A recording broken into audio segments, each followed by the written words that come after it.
that's what James is reviewing today. And that's his dinner. It's a salad, and the soup I was talking about, some yogurt. I'm going to read a poem first. It's not great, it's just a little something I wrote.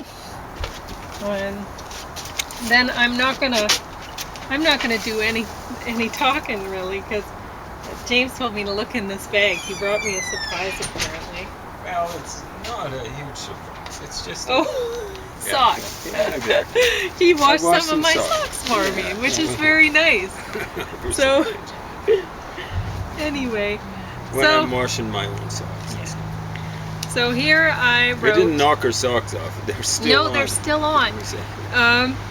And they're great socks. I got them for free from the Mormon clothing giveaway, which is where I get all of my clothing now. It was still when we started. What is this? Yeah, well, what do you do, right? It's Lethbridge.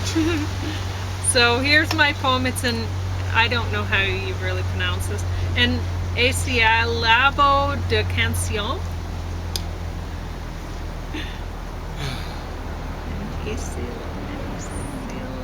The Canción, I'm not sure. I'd have to see it. I don't know. Typed out or something. Anyway, like that. Yep.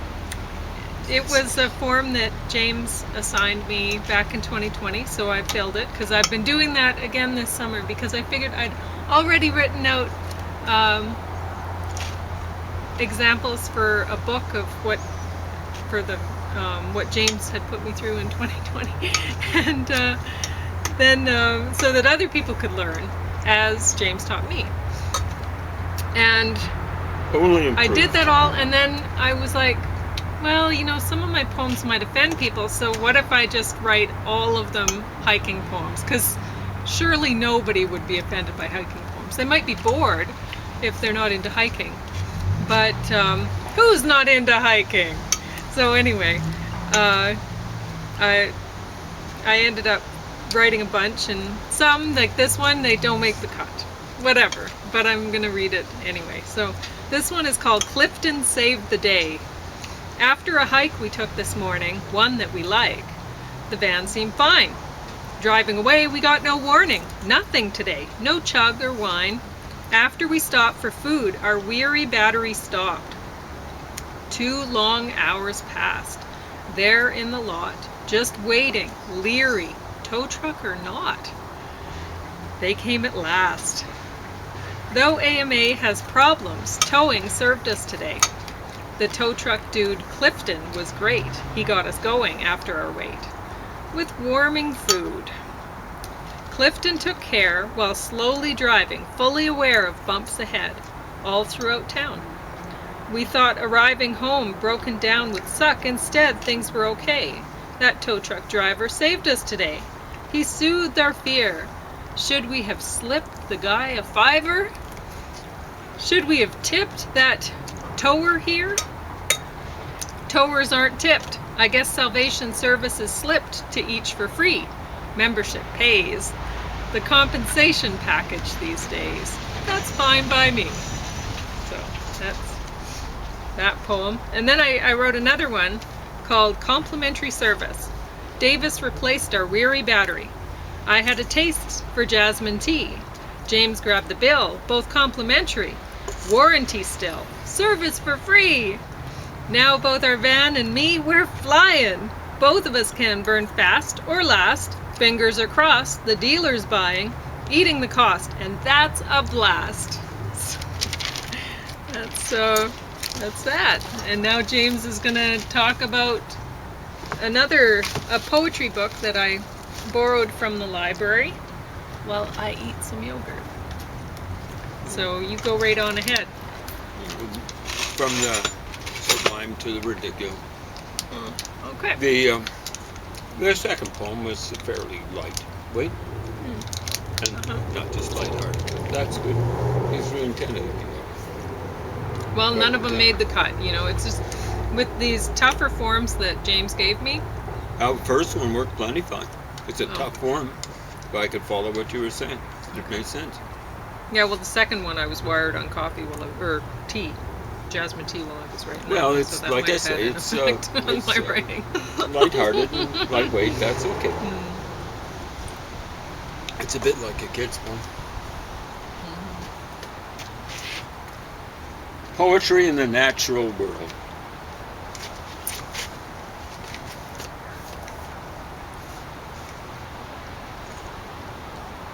Many of these folks, sadly, this is an anthology of sorts, wouldn't know the natural world if it came up and bit them, and you know which portion of the anatomy I'm talking about. Yeah, I didn't get a sense that these were nature writers when I went through that. You know, I got a point there. I think Yeah. it was almost like, judging from what I could make out of the introduction by Ada Limon, and that means lemon, or I think lime in Spanish.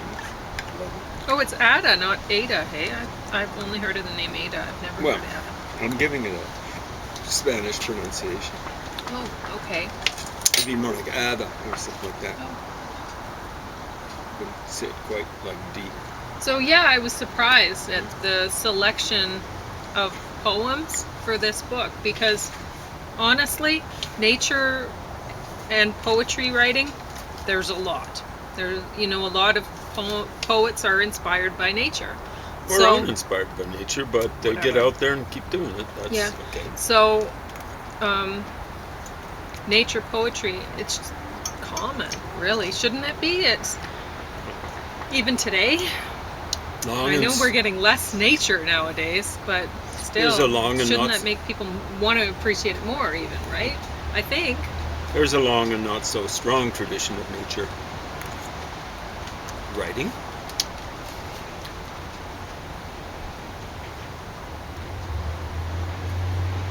You know, even Goethe wrote something like, in all the hilltops, it's something like balls of rest. In the, at the tops of the branches of trees, balls of rest. Not today. Just you wait. Soon you'll be sleeping too. I think it's called a Traveler's Night Song, but it means a little bit more than sleeping at night. So I'm just going by my bad memory of my translation. I translated it into something like verse, but it was a long time ago. It was more than 30 years ago. So I was just giving away prose translation. Prose impression of the translation, something like that. Anyway, it seems as though these might have been commissioned. I'm going to have to reread it, and I am going to reread it, just because I want to do justice to it. And understand, it's going to be rough justice. It's going to be rough justice. It's going to be, well, tough justice, not so much rough justice. In other words, whatever these folks get, including Limon, pick these people out. The poems actually picked them to write poems. They deserve maybe not rough justice, but tough justice. In other words, I'll try not to be cussing myself. Well, I feel bad for a lot of these people. They've obviously paid a lot of money for an education to teach them how to write. Well, the big trouble is most of them are getting that back and more because Well, they I are know this professionals. because how they have the book laid out is they have here's the author and this is they're an instructor at such and such university and da da da da da or whatever, right? The majority of them. Yeah, Maybe I'm not not the vast all majority. of them, but it has about each author, and then on this side you start the poem, right? You start the poem. Some and of some them of go them over go to on- another page. yeah. But most of them is just the page. But honestly, when I went through it, I made sure that I read the poem first before I read about the other, because I didn't want who that person's credentials or who they were or whatever to influence how I read the poem, what I thought that they wrote. And I'm using the word poem loosely because, well, James will talk about it. I will. I'm going to go through, and if I have time, and make notes on each one of these things. I think there's maybe 50 so-called poets represented. There was one attempted poem in here that I remember. Not a very good command of rhyme, and even, well, maybe not quite so bad command of rhythm, but no real command of rhythm, and stuff like that. But I'll have to make notes of that. Anyway, what I'm going to comment on is, I'm sure the idea is Ada Limon, who is or was this is from 2024, it's probably is the 24th Poet Laureate of the United States. And I'm going to be checking out to see what the list is. There is a person who is the first Poet Laureate of Arizona, first person of color. The first Poet Laureate of Calgary, Alberta. And Calgary, Alberta at that point in time was maybe 1.5 million people. Person of color. An African, no, I don't know if he's really African American. African American, to me, is someone who came from slave sort of style. They didn't have any choice. That's a good point. Same sort of thing with Indigenous American. That's a different designation. Canadians don't owe folks coming from elsewhere anything, really. They don't, especially don't owe them a home, especially when it's not their home to give away. It's not whitey's, liberal whitey's, lefty whitey's privilege to give away indigenous territory to people from elsewhere who've overpopulated their lands, and in far too many cases, have misused and abused, and in some cases just wiped out their own indigenous population. Anyway, this is supposed to be, I'm pretty sure, a diverse collection of individuals. Or, I don't think they'd want to see themselves as individuals, because so many of them belong to collectives and communities and stuff like that. Huh? I can remember reading Rolling Stone back in the day, in the early 70s, and Rolling Stone actually was pretty honest about a lot of the stuff that was happening amongst many of the folks that were made up its readership. And one of the things they did was exposés, not just of the Manson family, collective, kind of like community kind of thing. There was the Lyman family, there were others. And people were trying this sort of stuff. We're going to have a collective, we're going to have a community, we're going to have a family. And I don't know if it ever really got to the point where it was anything other than some sort of a dictatorship. Mm-hmm. Anyway, so individuals, and it reminds me a little bit of something I saw a while back. Yeah, I believe it was a book published, and the people who put it together say, this is so diverse. We don't have one white, heterosexual, male, able-bodied heterosexual male in the whole group of us. I'm going, that's not diverse. That's racist. It's nationalist. It's genderist. It's sexist. It's ableist. On and on. When you're diverse, you include everybody. And I'm going to be going through and not just looking at the so-called poetry. I'll be looking at the composition of this, but it's, from what I can tell, it's absolutely shameful the way it discriminates against certain segments of the population in the United States. Absolutely shameful. Limon, you should resign your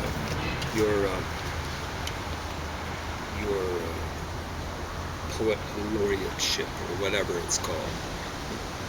You do not represent the country you claim to be representing. You don't represent it.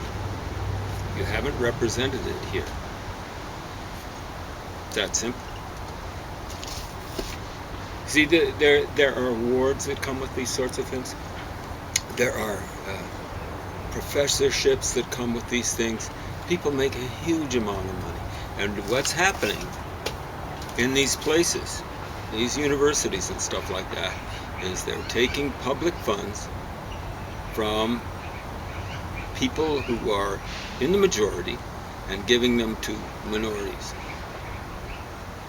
And sometimes vast minorities, if that isn't too much of an oxymoron for you folks, some of you out there. Not all of them. I know there's some nice people out there. But some of you, to wrap your skulls around, your empty skulls around. So I'm going to be going through that. It's absolutely shameful. Okay, so you're not going to talk about that one further today? Not entirely. It's just, I just finished it. All right. Going through it for all of it for the first time. Some of it I've gone through a second time. Okay. So we're going to be looking at God is Not Great. And again, most of the flunkies that didn't like what I had to say about the so-called diversity in that book won't like what I have to say about what Christopher Hitchens has to say about so-called multiculturalism. The kind of thing that people talk about when they talk about multiculturalism nowadays is posse-culturalism. Definitely doesn't include Calvinism. It doesn't include capitalism or capitalists, Calvinists. It doesn't include so-called Zionists, which really is code.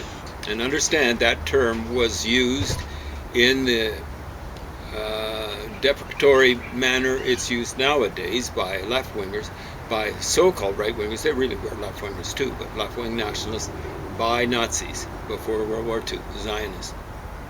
Check it up and see. I know there's lots of you empty skulls out there that don't believe me, but check it out. Oh, you don't want to. Well, that's too bad.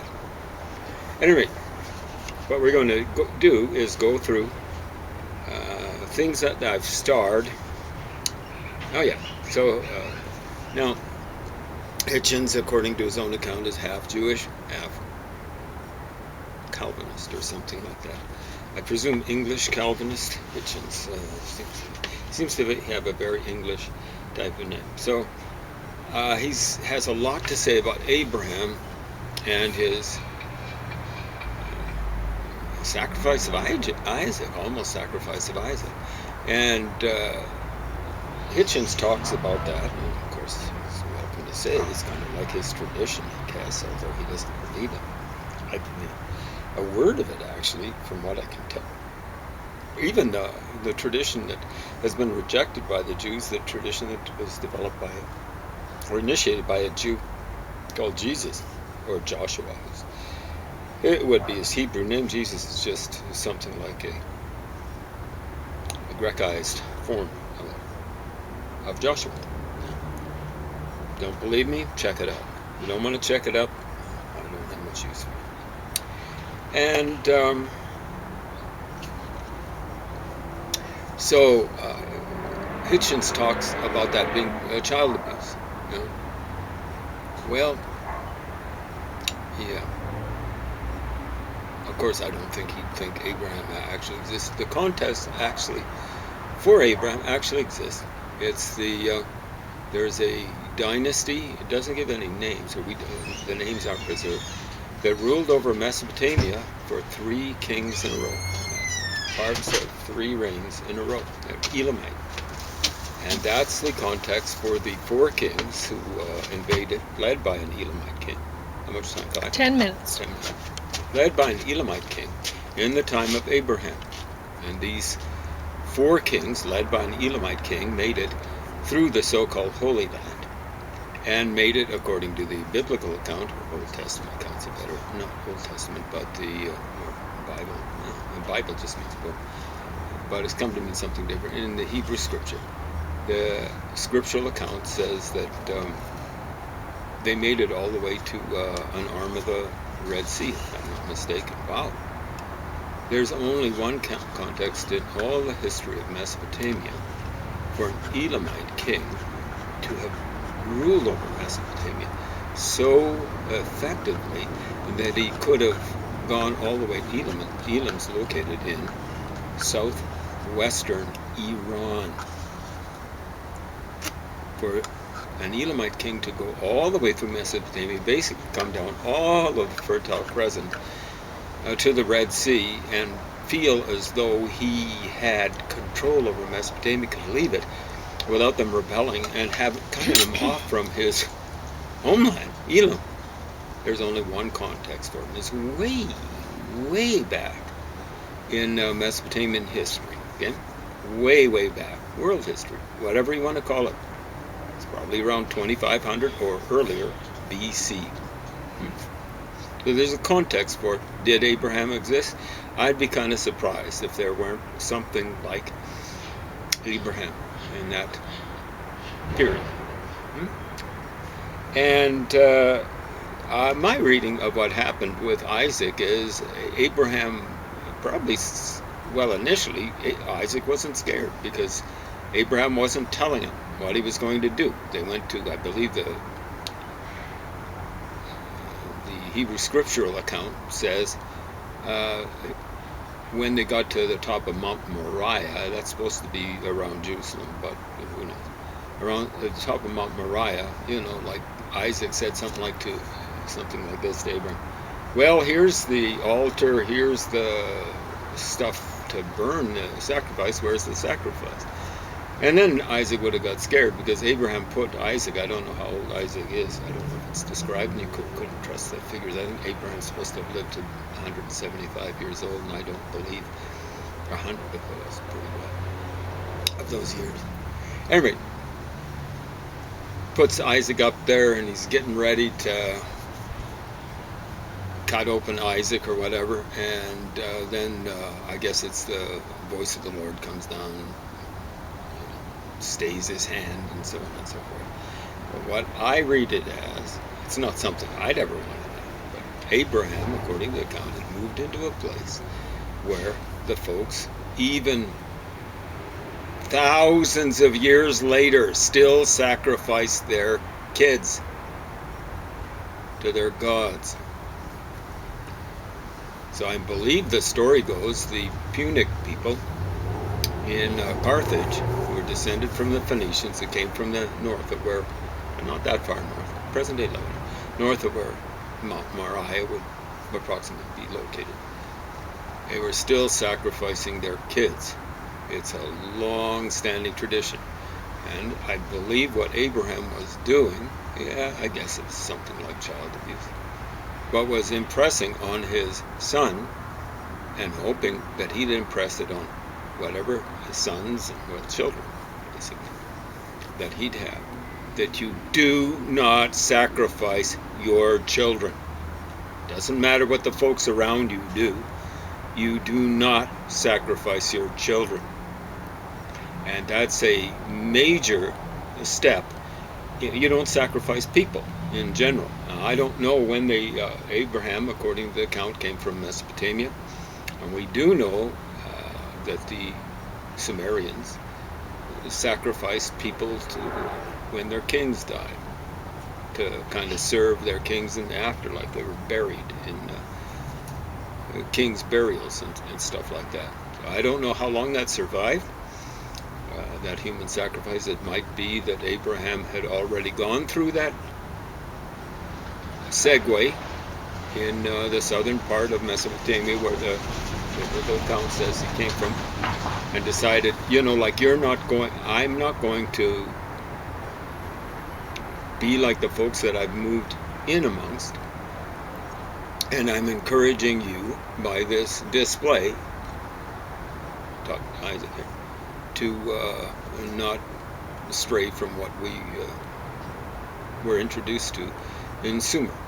But I'm not sure exactly what the archaeology of Sumer is all screwed up, because it's misdated. This is archaeology, not the dating.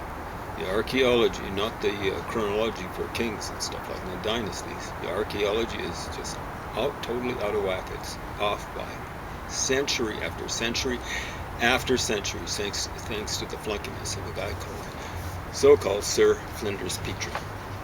It's probably something like 900 years in that case. This doesn't have anything to do with the misdating of Egyptian history at the end of the New Kingdom. That is the result of Herodotus' misdating of the Trojan War.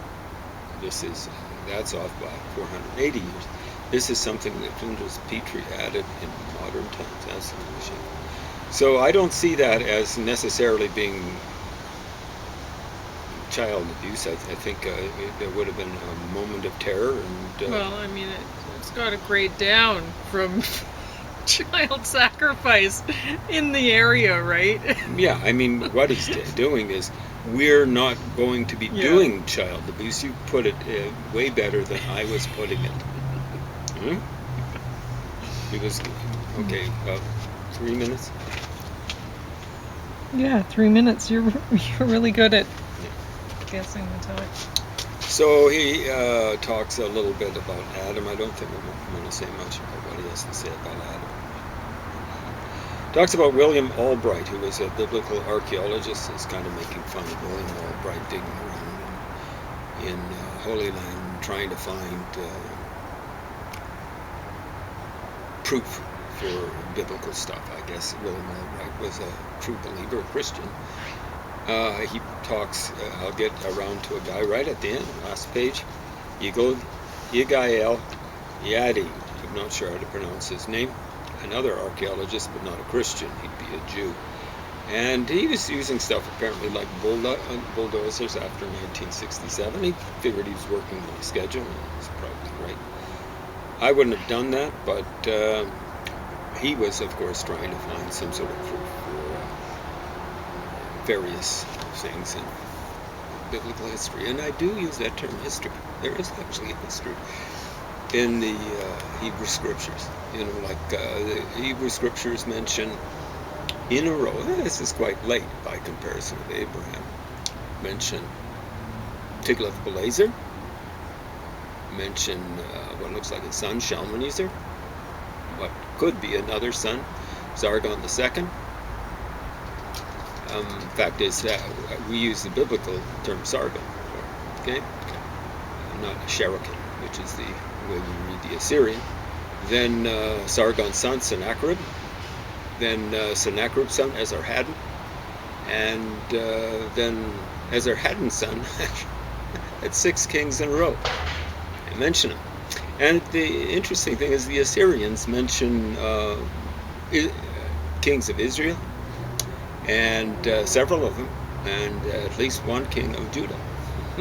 So, yeah, there is some history to be got there, and people are going around saying, oh, they just borrowed it from the Babylonians after the Babylonian captivity, which is well after all the kings that I was mentioning just a few seconds ago. Like they're up Spit Creek without a paddle. And yeah, I do use rhyming slang. You probably caught me a few times using it. I'll try not to use the original. I'll try to use the rhymes. So he talks about Alexander I, king of Macedonia, and I'm going, no one really knows much about Alexander I. We're talking about I checked Alexander the Great. I believe Alexander the Great was Alexander II. Now I haven't had a chance to check it up, but if I'm right, that's kind of shameful because that's off the top of my head. I could be wrong, but so then we're slipping down Animal Farm by George Orwell, who's one of his big heroes. This guy.